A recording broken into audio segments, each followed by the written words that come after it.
Hola, ¿qué tal amigos? Bienvenidos una vez más al repaso de la lección de Escuela Sabática. Estamos en un nuevo año y tenemos el privilegio de poder estudiar un libro maravilloso que tenemos en la Biblia.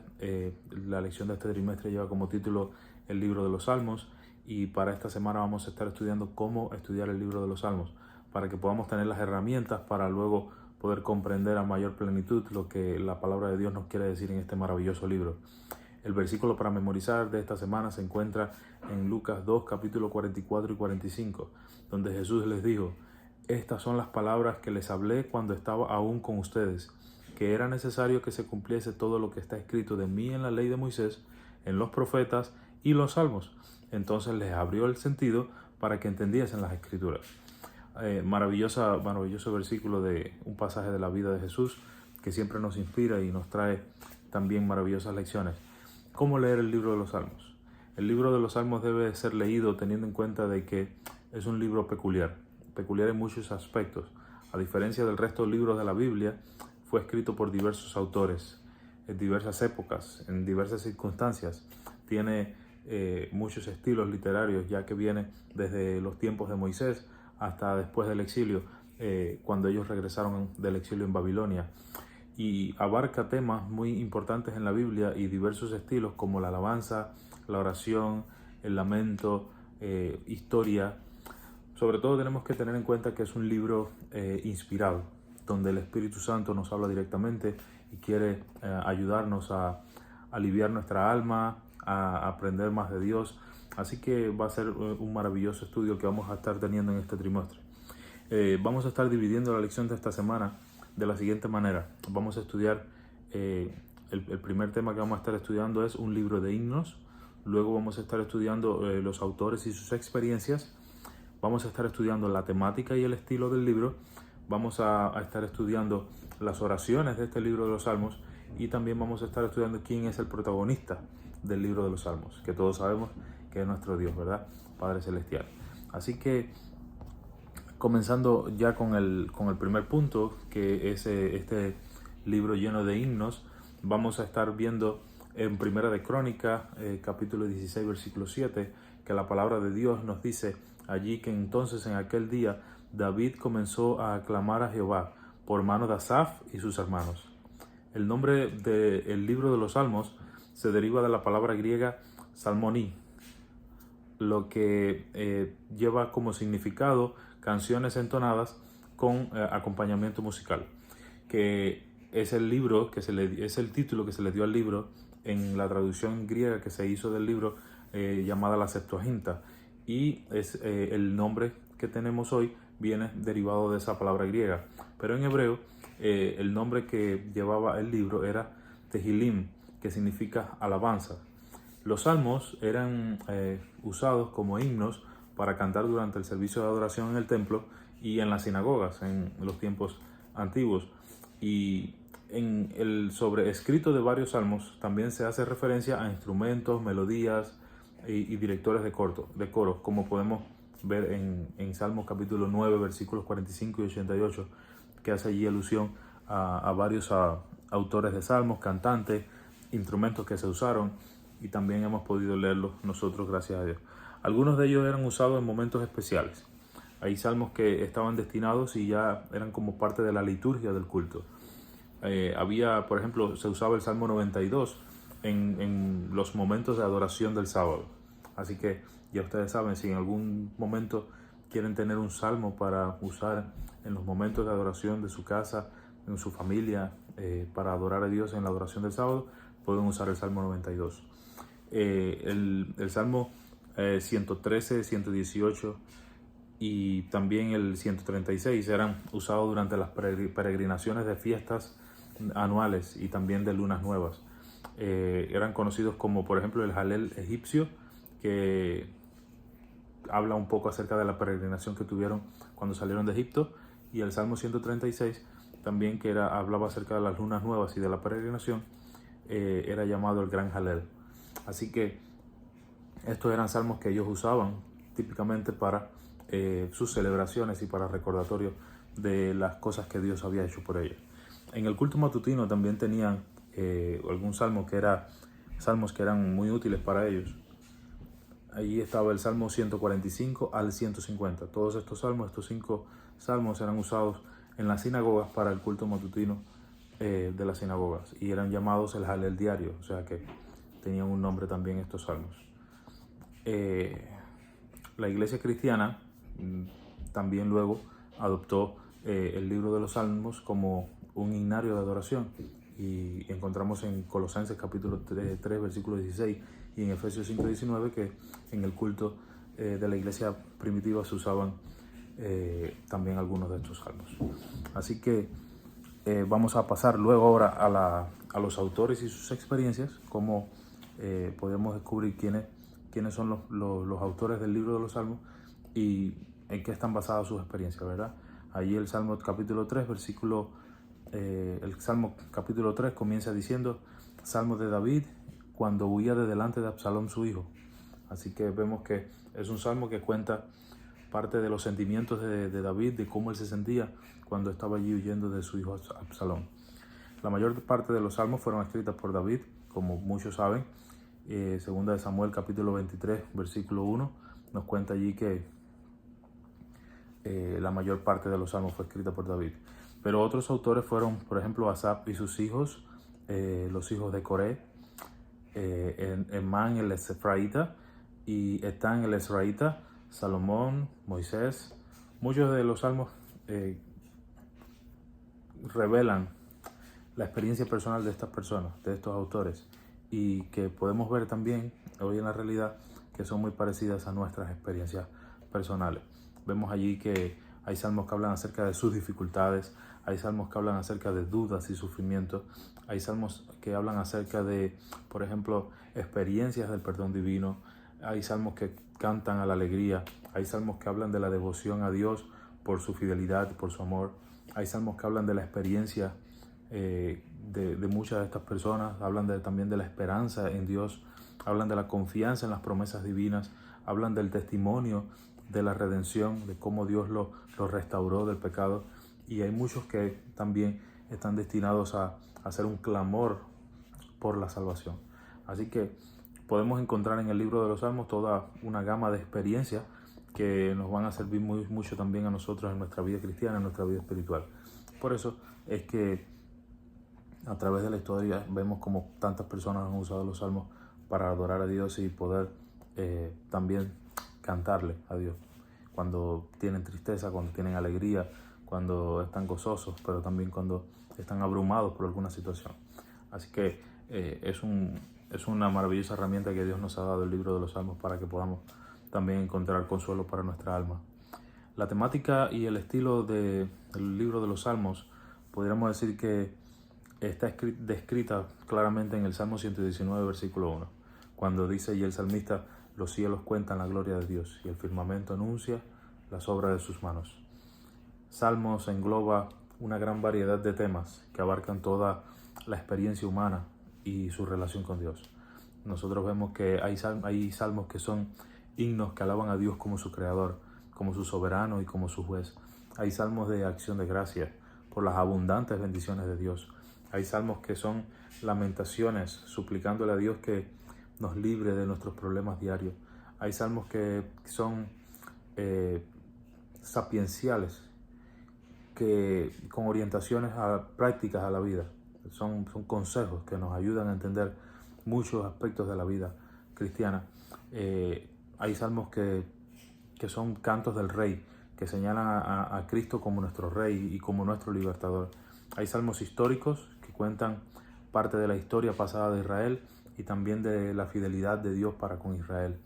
Están escritos en forma de poesía, y la poesía hebrea es un poco diferente de la poesía occidental. Algunos de sus estilos podríamos notar que, si analizamos los salmos, podremos ver que hay paralelismos que combinan palabras, frases, pensamientos de una forma muy simétrica, repitiendo y contrastando una idea con otra. Y cuando, por ejemplo, vemos este salmo que dice: cuando veo tus cielos, obra de tus dedos, la luna y las estrellas que tú formaste, ¿verdad? O sea, está diciendo: veo los cielos, y hace paralelismo con la luna y las estrellas que están en el cielo. Y dice: obra de tus dedos, que la formaste, ¿verdad? O sea, la formaste con tus dedos. Por ejemplo, en el Salmo 83. También vemos que hay salmos que usan imágenes. Por ejemplo, utilizan el lenguaje figurativo. Por ejemplo, está este salmo, el Salmo 98:8, nos dice, los ríos batan las manos, los montes todos hagan regocijo. Es una forma de expresar de que no es figurativa, porque obvio que nosotros sabemos que los árboles y que los ríos no hablan, quizás no piensan, pero el movimiento de ellos, su cauce natural, su ciclo natural en la naturaleza, todo cuenta, ¿verdad? Con regocijo lo que Dios ha hecho por nosotros. Hay también salmos que usan el metrismo. Eso es algo que expresa la totalidad mediante partes contrastantes. Por ejemplo, el Salmo 88:1 dice, oh Jehová, Dios de mi salvación, de día y de noche clamo delante de ti. Entonces es como que el merismo está como haciendo un contraste, explicando cómo Dios nos ha salvado. Por ejemplo, en este salmo, oh Jehová, Dios de mi salvación, de día y de noche clamo delante de ti. Otra de las formas de poesía que tienen los salmos es el juego de palabras. Por ejemplo, emplean palabras con sonidos similares, ¿verdad? Que pueden para resaltar un mensaje. En el Salmo 96:5 se crea un juego de palabras entre Elohim, que significa dioses, y Elihim, que significa ídolos. Entonces podemos ver que hay una diferencia, ¿verdad?, entre los dioses y los ídolos, pero son palabras que suenan parecidas, porque todos los dioses de los pueblos son ídolos, pero Jehová hizo los cielos, dice el Salmo 96:5. Porque todos los Elihim de los pueblos, porque todos los Elohim de los pueblos son Elihim, pero Jehová hizo los cielos. Es un juego de palabras que usan los salmos y es una de las formas de poesía que podemos encontrar en el libro de los salmos, ¿verdad? Entonces, saliendo ya de esta parte, podríamos ir pasando a que el libro de los salmos es un libro lleno de oraciones. Por ejemplo, el Salmo 143:1 dice, oh Jehová, oye mi oración, escucha mis ruegos, respóndeme por tu verdad y por tu justicia. El Salmo 5:2 dice que los salmistas se dirigen a Dios de una forma muy personal. Está atento a la voz de mi clamor, Rey mío, Dios mío, porque a ti oraré, ¿verdad? Vemos que usan palabras que son muy privadas, muy de lo profundo del alma, ¿verdad? En los salmos, Dios y el hombre interactúan de una forma muy vívida a través de las oraciones, las alabanzas.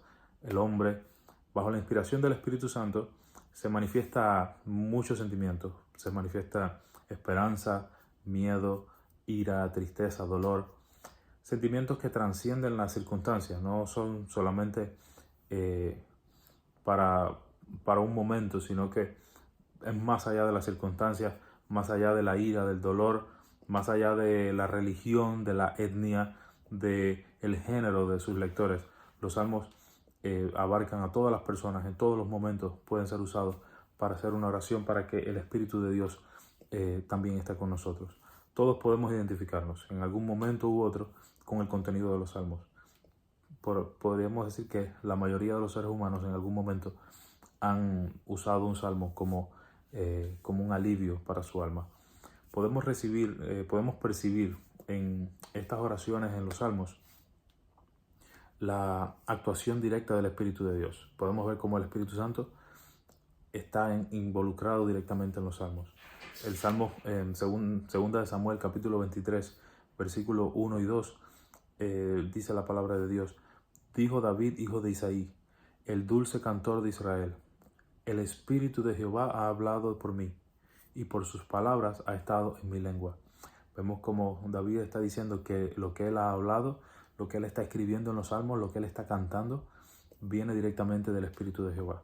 Y, disculpen, también tomamos aliento en la esperanza de que Dios escucha nuestra oración allí cuando leemos los salmos. Por ejemplo, el Salmo 66:19 nos dice: mas ciertamente me escuchó Dios, atendió la voz de mi súplica. Cuando leemos estos salmos podemos alimentarnos también, podemos fortalecer nuestra fe, porque podemos ver cómo Dios respondió a la súplica de David, cómo Dios respondió a la súplica de Moisés y de todas las personas que escribieron salmos. Y podemos ver en sus palabras, en sus escritos, que ellos sintieron realmente de que Dios estaba con ellos, de que Dios respondió su súplica, dándonos entonces a nosotros fortaleza para nuestra fe espiritual, ¿verdad? Para nuestra vida espiritual, para que podamos sentir de que Dios también está con nosotros. Maravilloso libro de los Salmos, ¿verdad? ¿Quién es el protagonista de los Salmos? Sino Dios. Dios es el único, Dios es el centro de la Biblia, Dios es el todo, ¿verdad? Del ser humano y del universo que existe. El Salmo capítulo 20, versículo 6 nos dice: ahora sé que el Señor salvará a su ungido, que le responderá desde su santo cielo y con su poder le dará grandes victorias. Maravilloso salmo que nos dice que Dios está ahí, Dios es poderoso, Dios es Rey de Reyes, nos va a dar grandes victorias y va a salvar a su ungido. Al igual que en la vida del salmista, Dios debe ocupar un lugar central en tu vida. Dios debe ocupar el lugar, podemos decir, principal en tu vida. Sabemos que podemos contar con Él para todo. Y el libro de los Salmos es algo que realmente nos ayuda a nosotros a entender este punto, ¿verdad? En el Salmo 16:8 nos dice que está siempre en nuestros pensamientos. Cuando el salmista dice que está siempre en nuestros pensamientos, quiere decir que debería estar siempre en nuestros pensamientos. Muchas veces nosotros huimos de Dios, pero Dios debería ser el centro de nuestros pensamientos. A través de Dios podemos resolver todos nuestros problemas. A través de Dios podemos calmar toda ansiedad, podemos calmar todo dolor y con toda tristeza. Puede ser, como dice la Biblia, enjugada toda lágrima cuando seamos glorificados con nuestro Rey. El Salmo 44:8 dice que nos gloriamos en Él y lo alabamos todo el tiempo, dice el salmista. Así que también es una lección maravillosa para nosotros. Deberíamos gloriarnos siempre en Dios y podemos alabarlo todo el tiempo. Esta época del año es muy maravillosa porque al entrar de un año a otro comenzamos a dar gracias a Dios, pero deberíamos hacerlo todo el tiempo. Deberíamos gloriarnos en Dios y agradecerle todo el tiempo por todo lo que Él hace por nosotros, pero principalmente por el sacrificio de Jesús en la cruz. Qué gran amor de Dios que ha sido manifestado cuando dio todo lo que tenía y entregó a su Hijo, lo más preciado que tenía, para salvar a la raza humana. Así que es una responsabilidad de nosotros poder alabar a Dios todo el tiempo por este maravilloso regalo que nos ha dado. El Salmo 46:1 dice que Él es nuestro amparo y fortaleza, ¿verdad? Entonces, Dios es el que está ahí. No importa que te digan que el dinero puede resolver los problemas, no importa que te digan que el doctor, que alguien está allá o que allá o acá, que la prosperidad, que demás. Dios es nuestro amparo y fortaleza.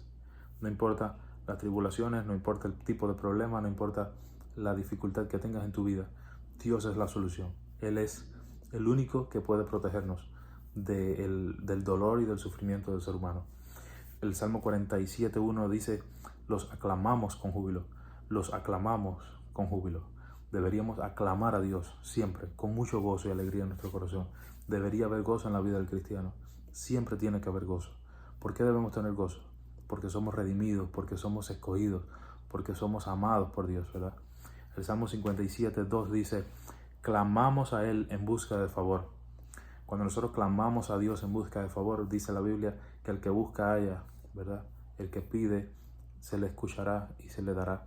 Así que buscad y hallaréis, clamad, orad sin cesar, dice la palabra de Dios en el Salmo 57:2, que debemos clamar a Él para buscar su favor. El Salmo 62:8 dice: derramamos ante Él nuestro corazón. Cuando venimos delante de Dios, es como cuando venimos delante de un amigo y queremos contarle nuestros problemas, ¿verdad? Siempre he escuchado que las personas necesitan tener a alguien con quien hablar. Dios es esa persona delante de la cual tú debes derramar tu corazón. Cuéntale a Dios tu problema, cuéntale tu necesidad y Él siempre va a tener una solución para ti. Pero sobre todas las cosas le va a dar alivio a tu alma, que es lo que más necesitamos. El Salmo 82:8 dice, 82:8 dice: reclamamos su justicia. Muchas personas quieren hacer daño, muchas personas, el enemigo siempre está buscando, ¿verdad?, la forma de hacernos sentir mal, que alguien nos ofenda, que alguien nos critique, que alguien se burle de nosotros. Pero cuando nosotros reclamamos a Dios su justicia, significa, no tiene nada que ver con esta parte de humana, psicológica de la sociedad y demás. Tiene mucho que ver con que he aceptado a Jesús, me arrepiento, le pido perdón, le suplico que me permita aceptar el sacrificio de Jesús en mi vida. Y eso hace que nosotros entonces ahora necesitemos ser justificados delante de Dios. La justicia de Dios se brinda al pecador arrepentido. Olvídate de la gente, de lo que la gente piensa de ti, de tus problemas con la sociedad. Lo que realmente importa es cómo Dios te ve, qué hay escrito acerca de ti en el libro de la vida. Y cuando le reclamamos a Dios su justicia, le estamos diciendo: Señor, yo quiero que Jesús cubra mi vida, tome mi lugar, como lo hizo en la cruz del Calvario, y haga justicia para que yo pueda ser salvo. El Salmo 121:7 dice: sabemos que Él nos guarda del mal. Y es una maravillosa promesa, ¿verdad? Saber que Dios nos guarda del mal, que siempre está ahí, que en todo momento Dios nos cuida. Se lo decimos siempre a los niños: hay ángeles cuidándote, hay ángeles cuidándote. Pero muchas veces en los momentos de miedo, de peligro, cuando enfrentamos circunstancias difíciles en nuestra vida, se nos olvidan esas palabras que le contamos a los niños, y entonces comenzamos a buscar soluciones en otros lugares. Pero el Salmo 121:7 dice que nosotros sabemos que Él nos guarda del mal. Si confías en Dios, siempre vas a estar protegido del mal, porque Él es tu amparo y tu fortaleza, ¿verdad? Gracias a los salmos, sabemos que Dios nos escucha. Ellos son los que nos motivan a confiar más en Dios. Aunque no lo podamos ver, sabemos que Él contesta nuestras oraciones, y siempre las contesta en el momento oportuno. En mi propia vida he experimentado como en momentos de necesidad siempre Dios tiene la respuesta a mi oración. Momentos que yo he dicho: no hay solución, hasta aquí llegamos, así que sea la voluntad de Dios, y la voluntad de Dios siempre es resolver tu problema. Así que confía en Dios, que Él siempre está ahí. El Salmo 3:4, el Salmo 10:1, el Salmo 20 del 5 al 6, siempre nos dicen que Dios está ahí y que en el momento oportuno Él viene a nuestro socorro. Dios está en su santo templo, calle delante de Él toda la tierra, pero también está delante de mí, está a mi lado. No solamente está en su santo templo allá, sino que también está aquí a mi lado. El Salmo 11:4, 23:4 nos dice eso: Dios siempre está a tu lado. Podemos confiar, podemos estar seguros en la presencia de Jehová. Así que en cualquier momento de duda en tu vida, deberíamos estudiar los salmos. Ahora, yo los invito a que no lo hagan solamente en los momentos de duda, no lo hagan solo en los momentos de tristeza. Estudiar la palabra de Dios es un ejercicio que deberíamos hacer cada día, porque es la comunicación más directa que tenemos con Dios. Si estudiamos los salmos, cuando venga el problema, siempre vamos a tener ya en nuestra mente la respuesta, y podríamos tener también la solución al problema. No necesitamos buscar la solución al problema cuando el problema llega. Si nos preparamos espiritualmente, Dios siempre va a tener para nosotros alivio y paz en nuestro corazón. La hermana White escribe en Patriarca y Profetas, página 745. Los salmos de David pasan por toda la gama de la experiencia humana, desde las profundidades del sentimiento de culpabilidad y condenación de sí hasta la fe más sublime y la más exaltada comunión con Dios. La historia de su vida muestra que el pecado no puede traer sino vergüenza y aflicción, pero que el amor de Dios y su misericordia pueden alcanzar hasta las más hondas profundidades, que la fe elevará el alma arrepentida hasta hacerle compartir la adopción de los hijos de Dios. De todas las promesas que contienen su palabra, es uno de los testimonios más poderosos en favor de la fidelidad, la justicia y la misericordia del pacto de Dios. Así que, queridos amigos, espero que esta lección de esta semana nos ayude a entender la importancia y también la bendición que es poder tener los salmos en nuestra vida. Que Dios les bendiga, y que a partir de hoy podamos encontrar en los salmos el alivio, pero también la respuesta, y también, podríamos decir así, la alabanza y la adoración que necesitamos hacerle a nuestro Dios como agradecimiento por todo lo que Él nos ha dado. Que Dios les bendiga.